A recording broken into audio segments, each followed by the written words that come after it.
கர்த்தருடைய பரிசுத்த நாமத்துக்கு மகிமை உண்டாகட்டும். நான் வாசிக்கிறேன். சங்கீதம் புஸ்தகம் 27வது அதிகாரம் 5வது வசனம். தீங்கு நாளில் அவர் என்னை நம்முடைய கூடாரத்தில் மறைத்து என்னை தம்முடைய கூடார மறைவிலே ஒளித்து வைத்து என்னை கண்மலையின் மேல் உயர்த்துவார். ஆண்டவர் இந்த முதல் நாளில நமக்கு ஒரு வார்த்தையை தர்றார். என்ன வார்த்தைன்னா, தீங்கு நாள்ல தேவ பிள்ளைங்களை கூடாரத்துல ஒளிச்சு வச்சு அவங்களை காப்பாற்றி கண்மலையின் மேல ஆண்டவர் அவர் பிள்ளைகளை உயர்த்துகிறார். தீங்கு நாள் அப்படின்னா, இந்த நாட்கள் எல்லாம் நீங்க பாத்தீங்கன்னா நன்மையை காட்டிலும் தீமைகள் தான் நிறைய நடக்குது. ஏன்னா வேதம் தெளிவா சொல்லுது. 1 யோவான் 5வது அதிகாரம் 19வது வசனத்துல இந்த உலகம் பொல்லாங்கனுக்குள்ள கிடக்குறான். இந்த உலகம் பொல்லாங்கனுக்குள்ள இருக்கான். இந்த உலகம் பொல்லாங்கனுக்குள்ள கிடந்தாலும் தேவனை தேடுற தேவ பிள்ளைகளை தேவன் கூடாரத்துல ஒளிச்சு அவங்கள பாதுகாப்பேன்னு சொல்றார். அல்லேலூயா. அப்ப தீங்கு நாள் தான். நம்ம இப்ப நேற்றைய தினத்துல பார்த்தோம். ஒரு மனுஷன் நல்லா பேசிட்டு இருந்தார். ஒரு நடிகர் நல்லா பேசிட்டு இருந்தாரு. மறுநாள் அவர் அப்படியே மறித்து போயிட்டார். எல்லாரும் பேசுறவங்களாம் சொல்றாங்க, என்னட்ட முந்தா நாள் பேசினாரு, முந்தின நாள் பேசினாரு, அவருக்கு எந்த ஒரு சுகவீனமும் இல்லை, ஆனா இப்படி அவரு சீக்கிரமா போயிட்டாரு. அவர் பார்க்கும்போது அவர் ஆன்மீகத்திலும் சிறந்து விளங்குகிறார், விஞ்ஞானத்திலும் சிறந்து விளங்குகிறார், மெய்ஞானத்திலும் சிறந்து விளங்குகிறார், ஒரு ஆசிரியராக பணிபுரிந்தவர், நடிகராக இருந்தவர். ஆனா இப்படியெல்லாம் இருந்த ஒரு பன்முகத்தன்மை உள்ளவர் அவர் திடீரென்று சடுதியா மதித்து போயிட்டார் அப்படின்னும் போது யாராலையுமே ஏற்றுக்கொள்ள முடியல. ஏன்னா அப்படிப்பட்ட ஒரு கொடிய பயங்கரமான ஒரு காலமா இருக்குது. என்னன்னு சொன்னா எல்லாமே அவருக்கு தெரியுது. சாலமோன் ஞானி சொல்றாரு, பிரசங்கி 12:12 அதிக படிப்பு உடலுக்கு இளைப்பு. இன்னைக்கு நிறைய விஷயங்களை மனுஷர்கள் தேடிக்கொண்டே இருக்கிறாங்க. நிறைய மனிதர்கள் புதுசா அறிந்து கொள்ளணும், புரிந்து கொள்ளணும்னு சொல்லி இங்கேயும் அங்கேயும் ஓடிட்டு இருக்காங்க. ஆனா நம்ம வேதம் மட்டும்தான் சொல்லுது, நீ கற்றுக்கொண்டவைகளில் நிலைத்திரு. அல்லேலூயா.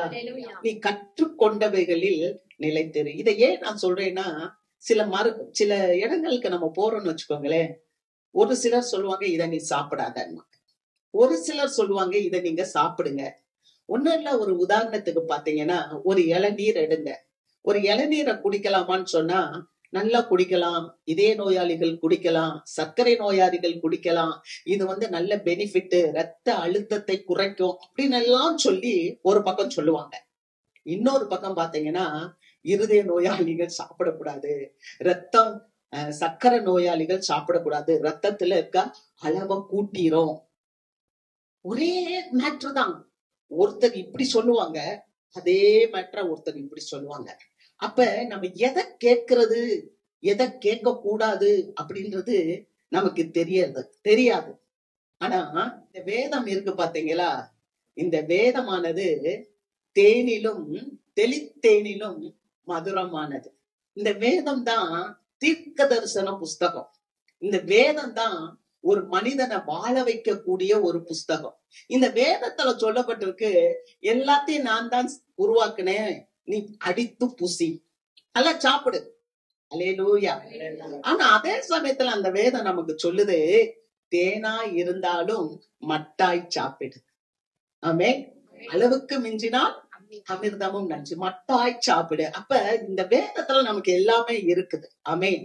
அப்ப அதிகமா இந்த உலகத்துல நம்ம அதை காணணும் இதை காணணும்ன்றத காட்டிலும் நம்முடைய கண்கள் தெளிவா இதை நோக்குச்சுன்னா, இதுக்குள்ள இருக்க ஜீவ வார்த்தைகள் உங்களையும் என்னையும் போஷிக்கும், ஆசீர்வாதத்தை கொடுக்கும். அல்லேலூயா. நேற்றைய தினத்துல செய்தி ஒண்ணு பார்த்தேன். ஒரு பெண், அவ என்ன பண்ணானா, ஆன்லைன்ல விளையாண்டுகிட்டு இருந்தா. ஆன்லைன்ல சூதாடி 70,000 ரூபாய் நஷ்டப்பட்டுருச்சு. உடனே அந்த பெண் என்ன பண்ணுனா, தன்னுடைய மகனை கூப்பிட்டு அவனுக்கு மருந்து கொடுத்து அந்த குழந்தையை கொலை செய்து விட்டு இவளும் தூக்கப்பட்டு செத்துட்டான். நேற்றைய தினத்துல நடந்த ஒரு சம்பவம். அப்ப இந்த நாட்கள் எப்படிப்பட்ட நாட்கள் அப்படின்னா, கொடிய நாட்கள், தீங்கான நாட்கள், தீங்கு செய்யறது, தீமைகள் நிறைந்த ஒரு நாட்கள். ஆனால் தேவன் சொல்றார், தீங்கு நாட்களில் நான் உன்னை கூடார மறைவில் ஒளித்து, கூடார மறைவிலே ஒளித்து வைத்து உன்னை கண்மலையின் மேல் உயர்த்துவேன். அல்லேலூயா. அப்ப இந்த தீங்கான நாட்களுக்குள்ள வளர்ற உங்களையும் என்னையும் ஆண்டவர் என்ன பண்றாருன்னா ஒளித்து வைத்து காப்பாற்றுகிறார். ஏன்னா வேதம் சொல்லுகிறது, திருடன் திருடவும் கொல்லவும் அழிக்கவும் வருகிறானே அன்றி வேறொன்றுக்கும் வரான். நானோ உங்களுக்கு ஜீவன் உண்டாயிருக்கும்படி இந்த உலகத்திற்கு வந்தேன். அல்லேலூயா. அப்ப நம்முடைய ஆண்டவர் எப்படிப்பட்டவர்னா, நம்முடைய ஆண்டவர் தீங்குக்கு மனஸ்தாபப்படுகிறவர்.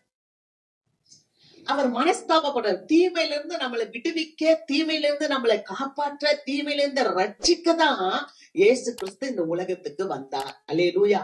அதனாலதான் யாப்பேஸ் கூட ஒரு ஜெபம் ஜெபிக்கும் போது உங்க எல்லாருக்குமே தெரியும், தீங்கு என்னை துக்கப்படுத்தாதபடிக்கு அதற்கு விலக்கி என்னை காத்தருளும் என்று வேண்டிக் கொண்டான். அவன் வேண்டிக் கொண்டதை தேவன் அருளினார். அல்லேலூயா. அப்ப அந்த தீங்கு என்பது ஒரு பயங்கரமான ஒரு காரியம். அப்படிப்பட்ட தீங்கில் இருந்து தேவ பிள்ளைகளாகிய உங்களை காப்பாற்றுவேன் என்று ஆண்டவர் சொல்லுகிறார். அல்லேலூயா. நம்ம பாருங்க, நான் வாசிக்கிறேன். எபிரேயர் புஸ்தகம் 11வது அதிகாரம் 23வது வசனம். மோசே பிறந்தபோது அவனுடைய தாய் தகப்பன்மார் அவனை அழகுள்ள பிள்ளை என்று கண்டு விசுவாசத்தினாலே ராஜாவினுடைய கட்டளைக்கு பயப்படாமல் அவனை 3 மாதம் ஒளித்து வைத்தார்கள். அங்க நம்ம வசனத்தை வாசிக்கும் போது, மோசே பிறந்த போது அவனுடைய தாய் தகப்பன்மார் அவனை அழகுள்ள பிள்ளை என்று கண்டு அவங்க விசுவாசித்து ராஜாவுடைய கட்டளைக்கு பயப்படலையா. 3 மாதம் அந்த குழந்தைய ஒளித்து வைத்தார்கள். வாசிக்கிறோம் பழைய பாட்டுல, யாத்ராகமம் புஸ்தகத்துல வாசிக்கும் போது, அந்த நாடு, ஒரு நாடு, எகிப்திய நாட்டுல ஒரு புதிய மன்னன் வந்தான், ஒரு புது அரசன் வந்தான். அவன் வந்து என்ன பண்ணனா, ஒரு சட்டம் போட்டான். என்ன சட்டம்? யாருக்கெல்லாம் ஆண் பிள்ளை பிறக்குதோ அந்த ஆண் பிள்ளைய தூக்கி நைல் நதியில போட்டுருங்க. எவ்வளவு ஒரு கொடிய தீங்கு இல்லையா? ஒரு தீமையான காரியம் தேசத்திலேயே சட்டமா போட்டுட்டாங்க. இந்த குழந்தை யாருக்கெல்லாம் ஆம்பளை பிள்ளை பிறக்குதோ அந்த பிள்ளைய நீங்க என்ன பண்றீங்க, கொன்று நதியில போட்டுருங்க, நைல் நதியில போட்டுருங்க அப்படின்னு சொன்னாங்க. அப்ப யோசித்து பாருங்க, அந்த குழந்தை அழகுள்ள குழந்தையா இருந்ததுனால இந்த பெற்றோர் வந்து விசுவாசித்தார்கள். மோசேயினுடைய அம்மாவும் அப்பாவும் ஆண்டவர் மேல நம்பிக்கை கொண்டாங்க. ஆண்டவர் மேல நம்பிக்கை வச்சதுனால அந்த குழந்தைய 3 மாசம் ஒளிச்சு வச்சாங்களாம். நீங்க அது ஈஸியா இருக்க முடியுமா? பக்கத்து வீட்டுக்காரவங்க பாப்பாங்க, எதிர்த்த வீட்டுக்காரவங்க பாப்பாங்க, எவ்வளவு காரியம் இருக்கும் இல்லையா? அது மட்டும் இல்ல, ஒற்றர்கள், அந்த அரசனுக்கு உரிய ஒற்றர்கள், சேவகர்கள் 24 மணி நேரமும் வீட்டை சுத்தி சுத்தி வருவாங்க. இந்த இடத்துல ஒரு பெண்மணி மாசமா இருந்தால எதை வேணாலும் மறைக்கலாம், ஆனா வயிறு பெருசா இருக்கிறத மறைக்க முடியுமா? அப்ப அந்த ஒற்றர்கள் சுத்தி சுத்தி வந்திருப்பாங்க. இந்த இடத்துல ஒரு பெண் இருந்தாலே இவள் இப்ப என்ன குழந்தை பெற்றிருக்கா அப்படின்றதுக்கு அவங்க சுற்றி சுற்றி வந்திருப்பாங்க. ஆனா அங்க வசனம் சொல்லுது, விசுவாசத்தினாலே ராஜாவின் கட்டளைக்கு பயப்படாம. முதலாவது தேவ பிள்ளைங்க நம்ம என்ன பண்ணக்கூடாதுன்னா பயப்படக்கூடாது. அல்லேலூயா. பயம் வந்து வேதனை உள்ளது. பயம் வந்து வேதனை உள்ளது. பயம் வந்து என்னன்னா வஞ்சனை உள்ளது. எப்படி நடக்க போறோம், எப்படி இருக்க போறோம், நமக்கு சுகவீனமா இருக்கே, நமக்கு பலவீனமா இருக்கே, நமக்கு இத்தனை தேவைகள் இருக்கே, நமக்கு இந்த காரியங்கள் இருக்கே, இதெல்லாம் நம்ம எப்படி செய்ய போறோம், இப்படி அப்படின்னு சொல்லி சில நேரங்கள்ல நமக்கு பயம் வருது பாத்தீங்களா? அந்த பயம்தான் ஒரு பிள்ளைய ஸ்ட்ரக் ஆக்கிரும். அதனாலதான் இந்த மோசேயினுடைய பெற்றோர்கள் பயப்படாமல், யாருக்கு பயப்படல தெரியுமா? ஒரு அரசனுடைய கட்டளைக்கு அவர்கள் பயப்படல. இரண்டாவது, அக்கம் பக்கத்துக்காரங்களா வந்திருப்பாங்க, நீ செய்யறது தப்பு, பயமறுத்தி இருப்பாங்க. சாத்தான் அப்படிதான் எப்போதுமே சொல்லுவான், நீ செய்யறது தப்பு, நீ இதை செய்யாத அதை செய்யாத, ஏதாவது ஒண்ணு சொல்லி பயமறுத்திக்கிட்டே இருப்பாங்க. ஆனா அதையும் அவர்கள் செவி கொடுத்து கேட்கவில்லை. அல்லேலூயா. செவி கொடுங்க. ஏன்னா நம்ம விசுவாசிகள், நம்ம விசுவாசத்துல வளரும் போது நம்முடைய விசுவாசத்தை மட்டுப்படுத்துவதற்கு ஜனங்கள் நம்மோடு வந்து இடைப்படுவாங்க, மட்டுப்படுத்துவாங்க. நம்மளுடைய விசுவாசத்தை வளர விட மாட்டாங்க. நீங்க நினைச்சுக்க கூடாது, நான் விசுவாசி இருக்கிறதுனால எல்லாம் சரியாயிரும். ஆமா, நம்ம விசுவாசி தான். ஆனா பக்கத்துல இருக்கவங்க, அக்கத்துல இருக்கவங்க சொல்லுவாங்க, நீ மாட்டிக்க போற, நீ மாட்டிக்கிட்டேன்னா உன்னை அவ்வளவுதான். இவங்களுக்கு யோசனை இருந்திருக்கும். ஆனா அவங்க பேசுற துர்ச்செய்திய இந்த பெற்றோர்கள் செவி கொடுத்து கேட்கல. ஆண்டவருடைய வார்த்தை மேலதான் விசுவாசமா இருந்தாங்களே ஒழிய துர்ச்செய்தியை கேட்கிறதுனால் அவன் இருதயம் பயப்படாது. சங்கீதம் 112 நம்ம வாசிக்கிறோம். அப்ப இந்த ஜனங்கள் பயமடுத்தினாலும் இவர்கள் பயப்படாம இருந்தாங்க. அல்லேலூயா. அப்ப முதலாவது இவர்கள் பயப்படல, இரண்டாவது இவர்கள் செவி கொடுக்கவில்லை என்று பார்க்கிறோம். அல்லேலூயா. நம்முடைய தேவன் எப்போதும் நம்மளை பாதுகாக்கிறவர். அதைத்தான் நம்ம விசுவாசிக்கணும். ஒரு மனுஷனுக்கு என்ன வேணும்னா விசுவாசம் ரொம்ப முக்கியம். விசுவாசத்தினால ராஜாவுடைய கட்டளைக்கு பயப்படாம அந்த குழந்தைய ஒளித்து வைத்தார்கள். 3 மாசம் ஒளிச்சு வச்சாங்க. நம்மளால ஒளிச்சு வைக்க முடியுமா? அது ராத்திரி கீன்னு கத்தாம இருக்குமா அந்த குழந்தை? அப்ப எவ்வளவு அந்த பிள்ளைய அவங்க இரவும் பகலும் விழித்து பார்த்திருப்பாங்க. அல்லேலூயா. அதனாலதான் ஆண்டவர் சொல்றாரு, பொல்லாதவர்களாகிய நீங்க உங்க பிள்ளைகளுக்கு நல்ல ஈவுகளை செய்ய அறிந்திருக்கும் போது உங்கள் பரமபிதாவாகிய நான் உங்களுக்கு செய்வது அதிக நிச்சயம் அல்லவோ. அல்லேலூயா. அப்ப பொல்லாத ஜனங்களே இரவும் பகலும் முழிச்சிருக்கிறாங்கன்னா நம்முடைய தேவன் இஸ்ரவேலை காக்கிறவர் தூங்குவதும் இல்லை உறங்குவதும் இல்லை. அந்த வசனத்தை அவங்க உறுதியா பிடிச்சிருந்தாங்க. அது மாத்திரமில்ல, சங்கீதக்காரர் சொல்லுகிறார் 46வது சங்கீதம் 1வது வசனத்துல, கர்த்தர் நமக்கு அடைக்கலமும் பெலனும் ஆபத்து காலத்தில் அனுகூலமான துணையுமாய் இருக்கிறார். நமக்கு வருகிற தீங்கின் நேரத்துல அவர் நமக்கு அடைக்கலமாய் இருக்கிறார். நமக்கு வருகிற சோர்வு, நமக்கு வருகிற இக்கட்டான காரியத்துல தேவன் நமக்கு அடைக்கலமாய் இருக்கிறார். அல்லேலூயா. கர்த்தருக்கு மகிமை. ஆண்டவர் சொல்றாங்க, உன்னதமானவருடைய மறைவில் இருக்கிறவன் சர்வ வல்லோருடைய நிலையில் தங்குவான். அதனாலதான் அவர் சொல்றாரு 3வது வசனத்துல சொல்லும் போது, அவர் உன்னை வேடனுடைய கண்ணிக்கும் பாலாக்கும் கொள்ளை நோய்க்கும் தப்புவிப்பார். தீங்கின் நாட்கள்ல தேவன் நமக்கு எப்படின்னா தப்புவிக்கிற தேவனாக இருக்கிறார். அல்லேலூயா. தீங்கின் நேரத்துல நம்மளை மூடி பாதுகாக்கிறவராய் இருக்கிறார். தீங்கின் நாட்கள்ல தேவன் நம்மளை ஒளித்து வைத்து பாதுகாக்கிறவராய் இருக்கிறார். நமக்கு அது தெரியாது. பாருங்க, 1 ராஜாக்கள் புஸ்தகத்துல நம்ம வாசிக்கிறோம் 17வது அதிகாரம் 1 முதல் 3 வசனங்களை வாசிக்கும் போது அங்கே ஒரு தீர்க்கதரிசியை குறித்து நம்ம பார்க்கிறோம். அங்க எலியா அப்படின்றதான ஒரு தீர்க்கதரிசியை குறிச்சு நம்ம பார்க்கிறோம். கீலேயாத்தில் உள்ள திஸ்பியன் ஆகிய எலியா அப்படின்னு இருக்கு. இந்த கீலேயாத் அப்படின்னு சொன்னா அது யோர்தானுடைய கிழக்கு பகுதி, ஒரு காடான பகுதி. அந்த இடத்துல இருந்து ஒருத்தன் வர்றான், திஸ்பியன். திஸ்பியன்னா என்னன்னா மனம் திரும்ப செய்கிறவன்.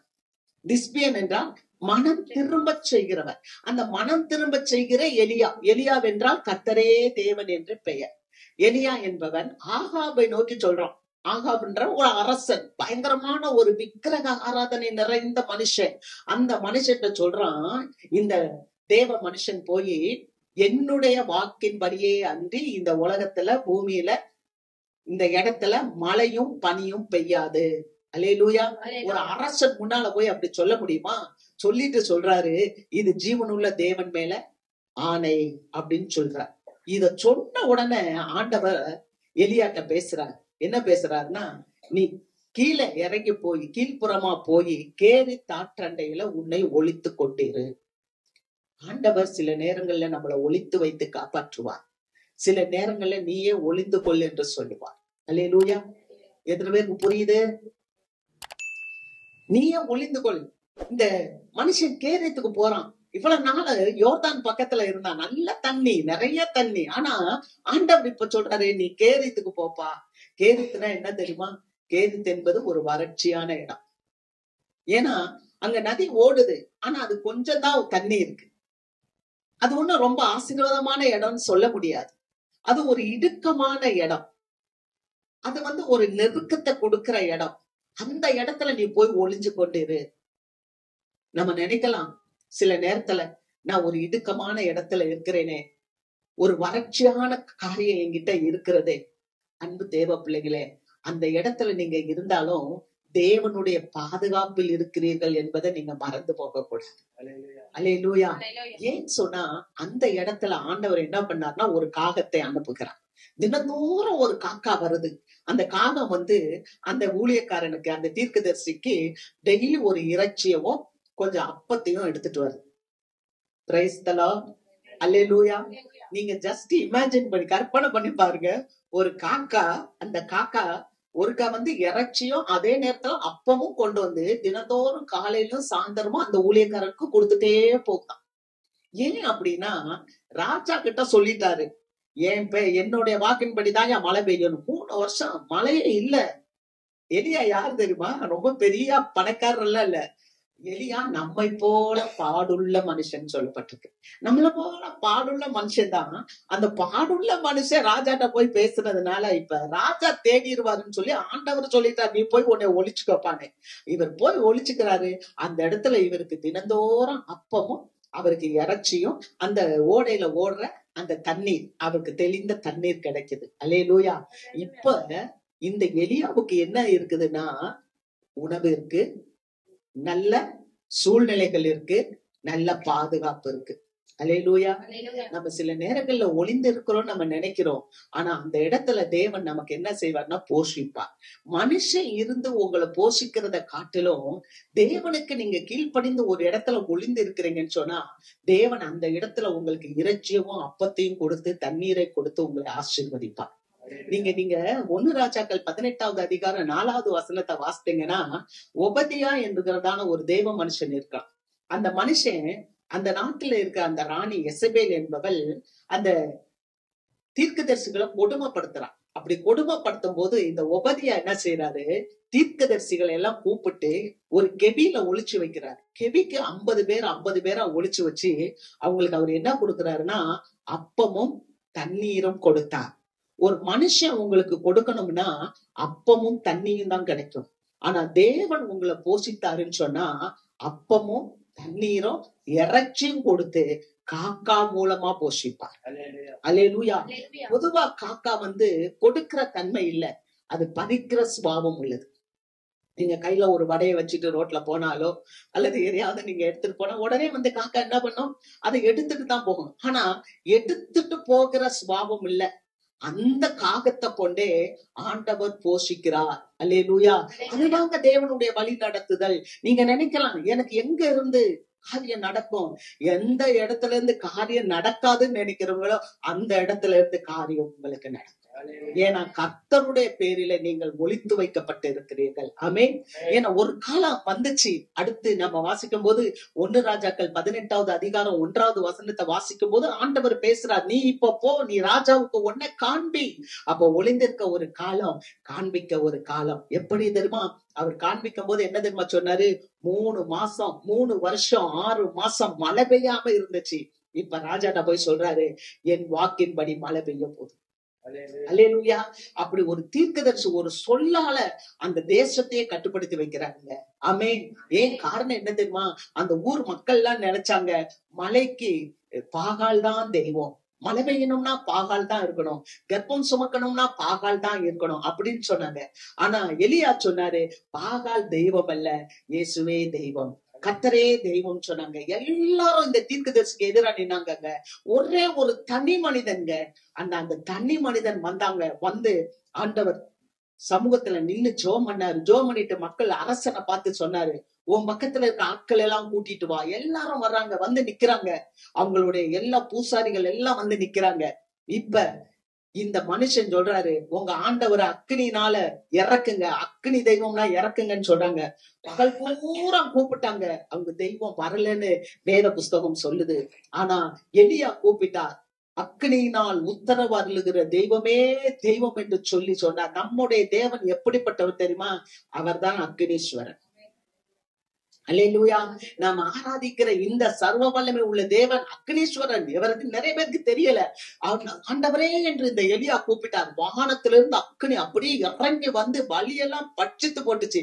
அப்படி தேசம் எல்லாம் பயப்பட ஆரம்பிச்சிச்சு. ஊர் ஜனங்கள் எல்லாம் இப்ப சொல்லுது, கர்த்தரே தேவன், கர்த்தரே தேவன், கர்த்தரே தேவன். அவர் தாங்க தீர்க்கதரிசி, மனசையே மாற்றுகிறவர். அல்லேலூயா. மனச மாற்றுகிற உண்மை தெய்வம் எதுன்றதை அவர் காண்பித்தார். உடனே பாருங்க, ஒரு பெரிய மழை அங்கே தேசத்துல வந்தது. உள்ளமே மேகம் பெருமழையின் சத்தத்தை கொண்டு வந்தார். ஆமென். சில நேரத்துல ஊழியர்களை, விசுவாசிகளை, விசுவாச மக்களை தேவன் ஒளிந்திருக்க சொல்லுவார் என்றால் அவருடைய சத்தத்துக்கு கீழ்ப்படிந்து நாம் ஒளிந்திருக்கும் போது அங்கே நமக்கு அதிசயங்களும் அற்புதங்களும் நடக்கும். அல்லேலூயா. தேவன் அங்கே உங்களுக்கு பாதுகாப்பை வைத்திருக்கிறார். தேவன் அங்கே உங்களுக்கு ஆசீர்வாதத்தை வைத்திருக்கிறார். இங்க வாசிக்கிறோம், இந்த குழந்தையை குறித்து வாசிக்கிறோம். எபிரேயர் 11வது அதிகாரம் 23வது வசனத்துல வாசிக்கும் போது இந்த குழந்தையை குறித்து நம்ம பாக்குறோம். இந்த குழந்தை எப்படி இருக்குதான், அழகுள்ளதா இருக்கிறது. அழகுள்ளதா இருக்கிறதுன்றதுனால அந்த குழந்தைய ஒளிச்சு வைக்கிறாங்களாம். யாராவது அழகா இருந்தா குழந்தைய ஒளிச்சு வைப்பாங்களா? அபலட்சணமா இருந்தா ஒளிச்சு வைப்பாங்க. இன்னைக்கு நம்ம பாக்குறோம், டிவி எல்லாம் பார்க்கும்போது யார் வீட்டுல அழகான நாய் இருக்கு, புஸ் புஸ்னு நாய் இருக்கு, அதை எல்லாரும் கொண்டு வாங்க, அந்த நாய்க்கு காம்படிஷன் வைக்கிறாங்க. மிஸ் யூனிவர்ஸ் இல்லையா, உலக அழகிகளை தான் எடுத்துக்கிட்டு இருந்தாங்க. இப்ப நமக்கு நாய்களுக்கு கூட அழகான நாய்களுக்கு பரிசு கொடுக்கறாங்க. ஆனா இங்க பார்க்கும்போது இந்த மோசே அழகுள்ள பிள்ளை, அந்த அழகுள்ள பிள்ளை என்று கண்டு அதை என்ன பண்றாங்களா, ஒளித்து வைக்கிறாங்க. எதனால அப்படின்னா விசுவாசத்தினால. அவலட்சணமா இருந்தா நம்ம ஒளிச்சு வைப்போம். அசிங்கமா இருக்கு என் பிள்ளை, நான் காமிக்க மாட்டேன் அப்படின்னு சொல்லி ஒளிச்சு வைப்போம். அழகா இருக்க பிள்ளைய யாராவது ஒளிச்சு வைப்பாங்களா? அல்லேலூயா. ஆனா அழகா இருக்க பிள்ளைய ஒளிச்சு வச்சாங்க. கர்த்தருக்கு மகிமை. ஒருவேளை இந்த கால வேளையில நீங்க யோசிக்கலாம், மற்ற மக்கள் மாதிரி நான் இல்லையே, எல்லாருக்கும் இருக்கிற அந்த புகழ், எல்லாருக்கும் இருக்கிற அந்த கனம், எல்லாருக்கும் இருக்கிற அந்த மகிமை, எல்லாருக்கும் காணப்படுகிற அந்த செழிப்பு, இதெல்லாம் எனக்கு இல்லையே அப்படின்னு சொல்லி இருக்கலாம். ஆனா ஒண்ணு, நீங்க கர்த்தருடைய பார்வையிலே அழகானவர்கள். அல்லேலூயா. எனக்கு கனம் வேணும், எனக்கு புகழ் வேணும், எனக்கு மகிமை வேணும், நான் பெரிய பிரபலமாகணும் அப்படின்றத நம்ம முயற்சி செய்ய வேண்டாம். அதை கர்த்தர் பார்த்துக் கொள்வார். ஆனால் ஒன்று மற்ற நிச்சயம், நீங்களும் நானும் கர்த்தருடைய பார்வையில அழகானவர்கள் என்பதை மறந்து போகக்கூடாது. அல்லேலூயா.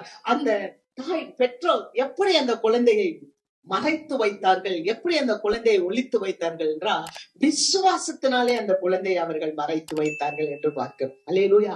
சில நேரங்கள்ல வேதம் சொல்லுகிறது, விசுவாசம் இல்லாமல் தேவனுக்கு பிரியமாய் இருப்பது கூடாத காரியம். அல்லேலூயா.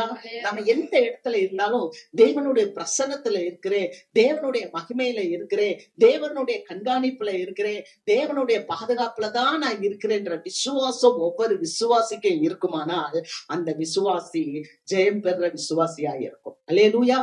ஏன்னா வேதம் சொல்லுகிறது, அன்றியும் அவருடைய தீர்மானத்தின்படி அழைக்கப்பட்டவர்களாய் தேவனிடத்தில் அன்பு கூறுகிறவர்களுக்கு சகலமும் நன்மைக்கு ஏதுவாய் நடக்கிறது. அல்லேலூயா. சகலமும் நன்மைக்கு எதுவாய் நடக்கு. இந்த குழந்தைய அவங்க அப்படியே ஒளிச்சு வச்சிருக்காங்க, விசுவாசத்தினால ஒளிச்சு வச்சிருக்காங்க. அநேகர் வந்து சொல்லுவாங்க அவிசுவாசம், பயம். ஒருவேளை ஒரு காரியத்தை நீங்க சொல்லலாம், அவங்க என்ன சொல்லுவாங்க, இந்த உலகத்துக்கு ஒத்து செய், இந்த உலகத்துக்கு ஒத்து செய், என்ன நீ ஒரு மாதிரி வித்தியாசமா இருக்கு அப்படின்னு சொல்லி நம்மள வந்து பிரெயின் வாஷ் பண்ணுவாங்க.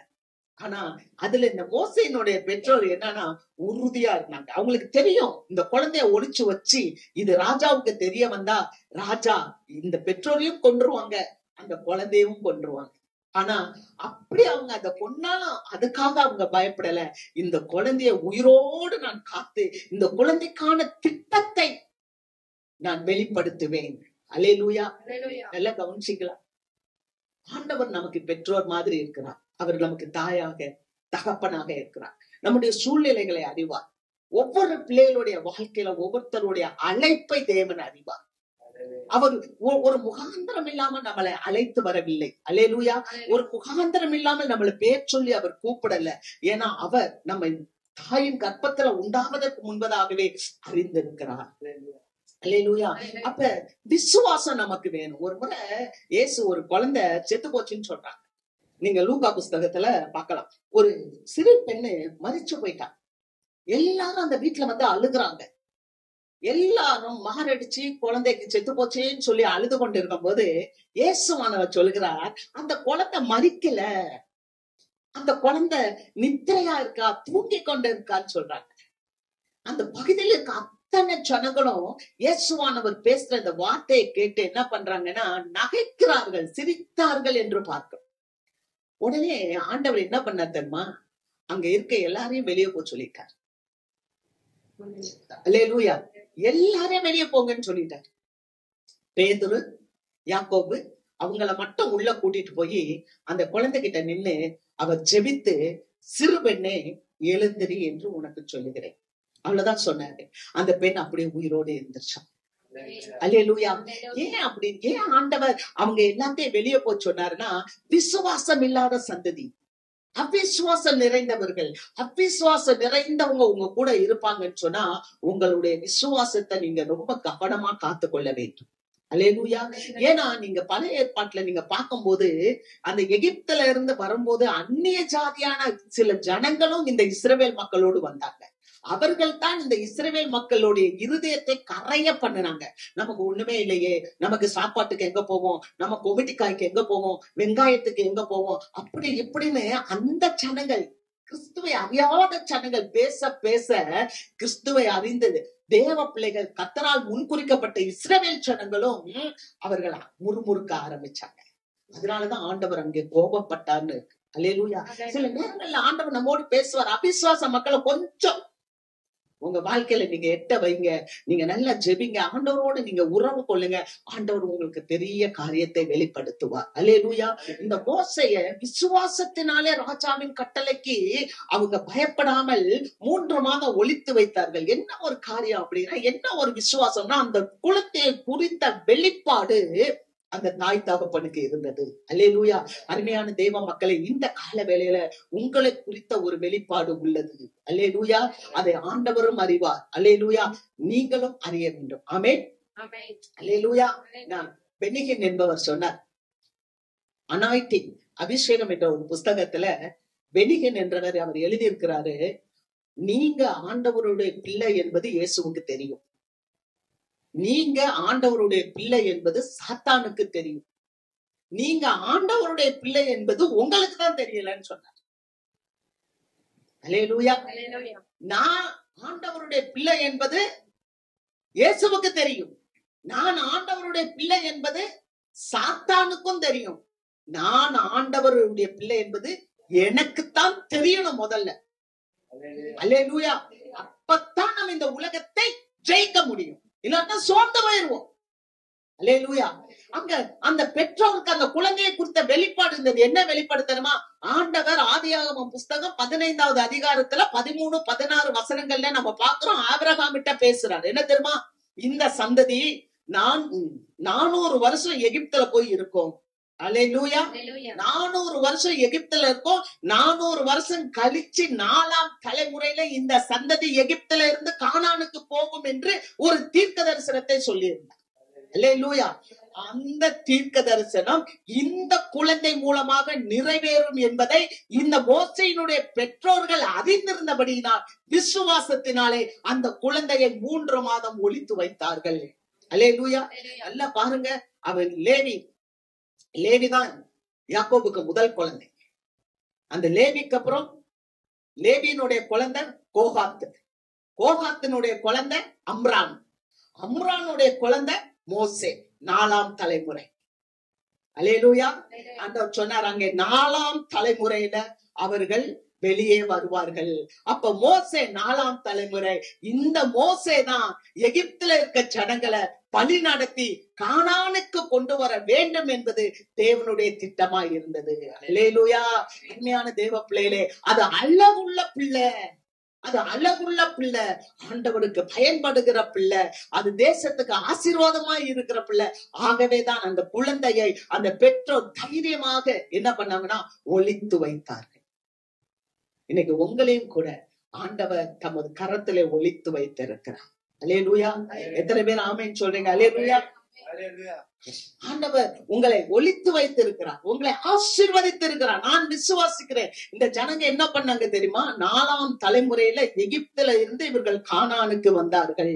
அது போல அந்த 4ஆம் தலைமுறையில இவங்க வெளியே வந்தாங்கன்னா, மோசேயினுடைய தலைமுறை எல்லாமே அடிமைத்தனம் நாடாகிய எகிப்துல இருந்து இப்ப செழிப்பான தேசத்துக்கு வந்து விட்டார்கள். அல்லேலூயா. நாமும் கூட நம்முடைய தலைமுறையில ஆண்டவராகிய இயேசு கிறிஸ்து ரகசிய வருகையில சீக்கிரம் வரப்போகிறார். ஆமென். அவர் நமக்கும் ஒரு கனத்தை வைத்திருக்கிறார். அல்லேலூயா. என்ன தெரியுமா? நம் மூலமாக நம்முடைய சந்ததி எல்லாமே கிறிஸ்துவினுடைய அந்த ரகசிய வருகையில நாம் அவரோடு கூட சந்திப்போம். அல்லேலூயா. அவரோடு நாம் எடுத்துக்கொள்ளப்படுவோம். எப்படி மோசே ஒரு முகாந்தரத்தோடு எகிப்துல இருந்து தன்னுடைய தலைமுறையில எல்லா ஜனங்களையும் கானானுக்கு கொண்டு வந்தாரோ, அது மாதிரி நீங்களும் நானும் நம்முடைய தலைமுறைகள், நம்முடைய குடும்பம், நம்முடைய சுற்றத்தார், நம்முடைய உறவின் மக்கள் எல்லாரும் சேர்ந்துதான் கிறிஸ்துவனுடைய வருகையை எதிர்கொள்ள போகிறோம். அல்லேலூயா. கர்த்தர் மகிமையான காரியங்களை நமக்கு செய்ய போகிறார். எத்தனை பேர் விசுவாசிக்கிறீங்க? ஆமென். என்னைக்கு கவனிக்க, மோசே 3 மாசம் ஒளிச்சு வச்சாங்க.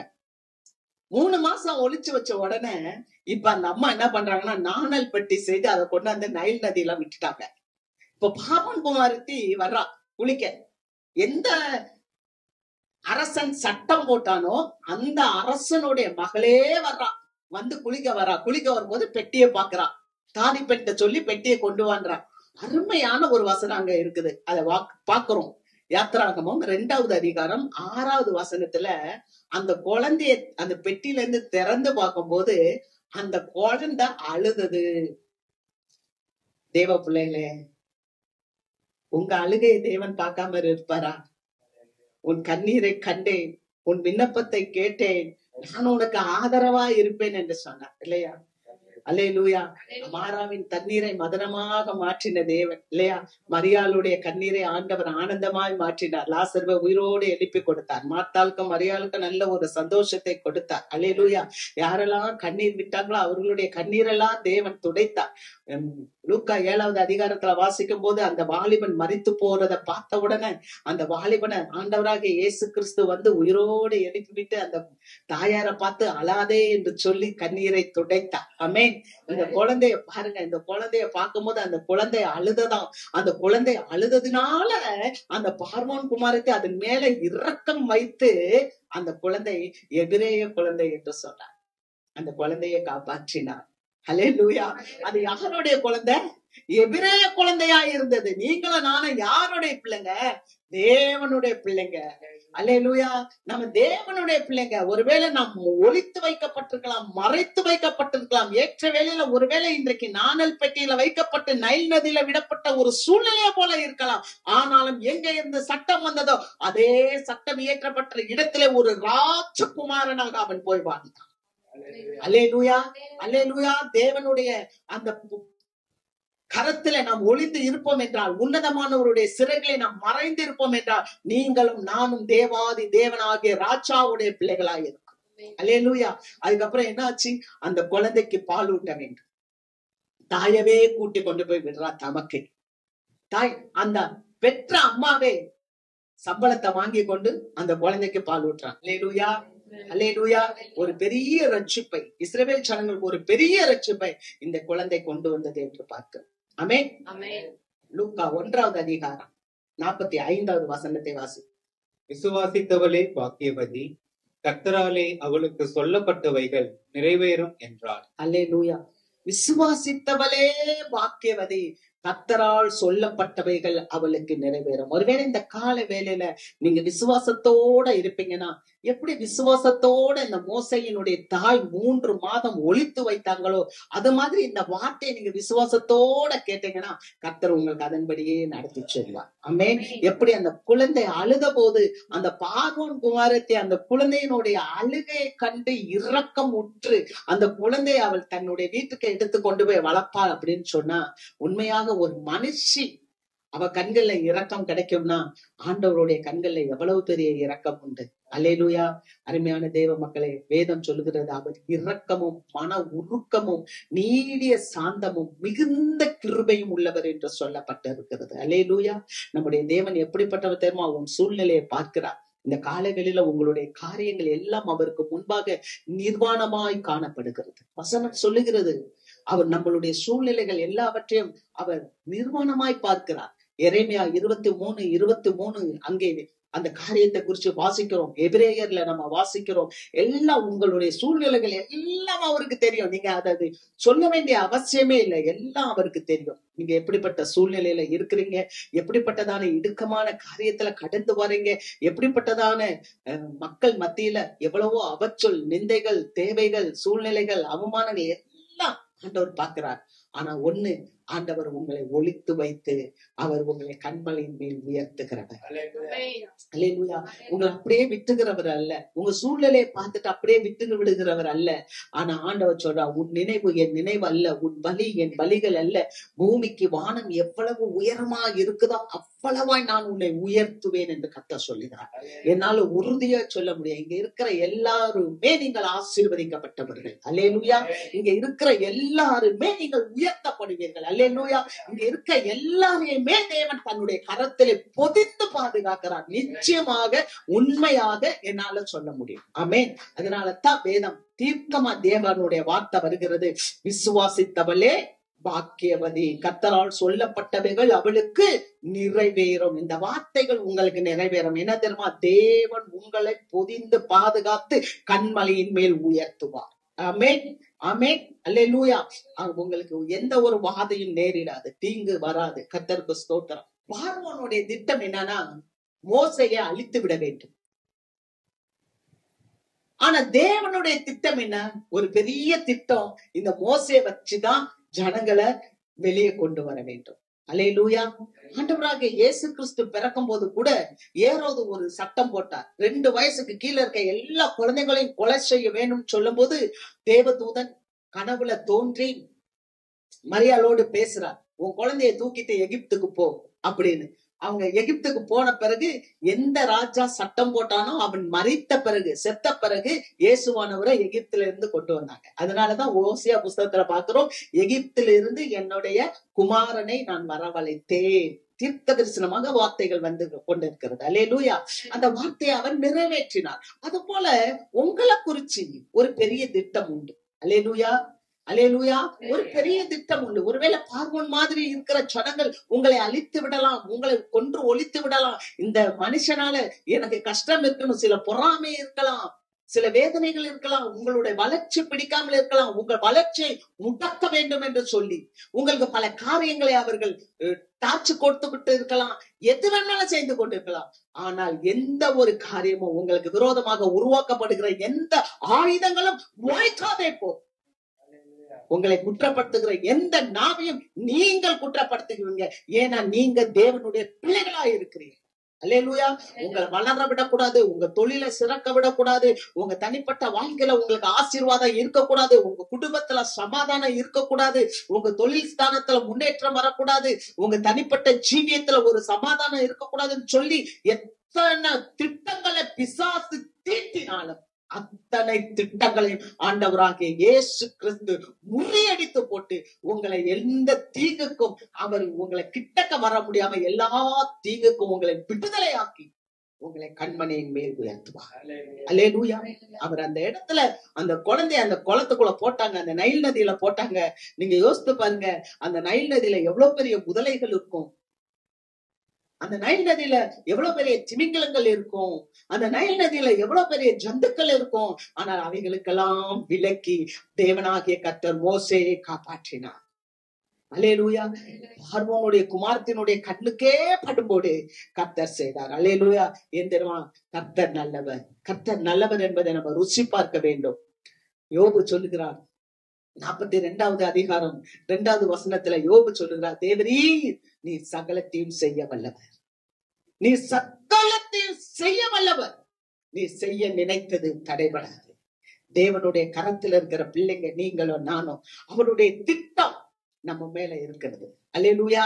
அவருடைய ரத்தம் நம்ம மேல இருக்கிறது. அவர் ஒரு பெரிய திட்டத்துல உங்களையே என்னைய வச்சிருக்கிறார். ஆமென். அல்லேலூயா. இந்த கால வேளையில எதை குறிச்சு நீங்க பலவீனத்துல இருக்கலாம், சோர்வுல இருக்கலாம். ஒருவேளை படிக்கிற பிள்ளைங்க, ஆண்டவரே எனக்கு இந்த ஞானம் இல்லையே, பரவாயில்ல, நீங்க அந்த ஞானத்தை கேளுங்க, தேவன் உங்களுக்கு அந்த ஞானத்தை கொடுப்பார். அல்லேலூயா. சுகவீனத்துல இருக்கிறவங்க நீங்க கேளுங்க, உங்களுக்கு அந்த சுகத்தை தேவன் கொடுப்பார். ஒருவேளை நாளைக்கு ஸ்கூல் திறக்க போது பிள்ளைங்களுக்கு பேரண்ட்ஸ் உங்களுக்கு என்ன குறைவுகள் இருக்கோ, பொருளாதார தேவைகள் இருக்கும், அந்த பொருளாதார தேவைகளை கேளுங்க, தேவன் கொடுப்பார். எலியாவே போஷித்த தேவன். அல்லேலூயா. எலியாவே காகத்தை கொண்டு போஷித்த தேவன். அவருடைய கரத்துல ஒளிந்து இருக்கும் போது உங்களுக்கு அவர் செய்வது அதிக நிச்சயம். ஆமென். அல்லேலூயா. நீங்க என்ன எதிர்பார்த்து இருக்கிறீங்களோ கர்த்தர் அதை உங்களுக்கு தருவார். ஆமென். அதனாலதான் வேதம் சொல்லுகிறது என்ன தெரியுமா? உங்க பிள்ளைகளை அர்ப்பணிங்க, உங்களை அர்ப்பணிங்க. நீங்க அர்ப்பணிச்சிட்டீங்கன்னா நடக்கிறது என்ன தெரியுமா? அவர் உன் மன விருப்பத்தின்படி உனக்கு தந்தருளி உன் ஆலோசனை எல்லாம் நிறைவேற்றுவார். உனக்கு விரோதமா எழுப்புறவங்க என்ன ஆகணும்னா முறிந்து விடுவாங்க. நாமோ எழுந்து நிமிர்ந்து நிற்கிறோம். அல்லேலூயா.